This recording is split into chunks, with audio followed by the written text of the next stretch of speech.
அண்ணே உங்க முகத்தை பார்க்க கூட எனக்கு தகுதி இல்லை அண்ணே. இல்லை எனக்கு ஓகே, நீங்க பேச விருப்பம் இல்லை, தயவு செய்து. அண்ணே எங்ககிட்ட பேசாம மட்டும் போகாதீங்க அண்ணே. அண்ணா அண்ணா என்று கூப்பிடுவதற்கு கூட எனக்கு உரிமை இருக்கிறதா என்று தெரியவில்லை. இந்த 2023ஆம் வருடம் உங்களை எரிச்சலூட்டும்படியோ வெறுப்பேற்றும்படியோ உங்கள் மனது புண்படும்படியோ நான் நடந்திருந்தால் என்னை மன்னித்து விடுங்கள். இதையெல்லாம் நாம் கடவுளிடம் தான் மன்றாட முடியும். என்ன செய்வது? கடவுளை நான் கண்ணால் பார்த்ததில்லையே, அதனால் தான் அண்ணன் உங்களை தேடி வந்துள்ளேன். உடன் பிறந்த அண்ணன் போல் இருந்த உங்களை நான் அவ்வாறு செய்திருக்க கூடாது. அதை நினைத்து நான் தினம் தினம் மனம் நொந்து கொண்டிருக்கிறேன். என்ன சார்?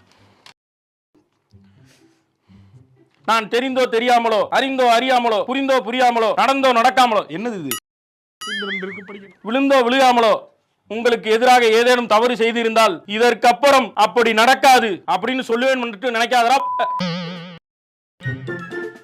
அடுத்த வருஷமும் இதையே செய்வேன். 2024 பார்ப்போம்டா. ஹாப்பி பர்த்டேடா, ஹாப்பி நியூ இயர்.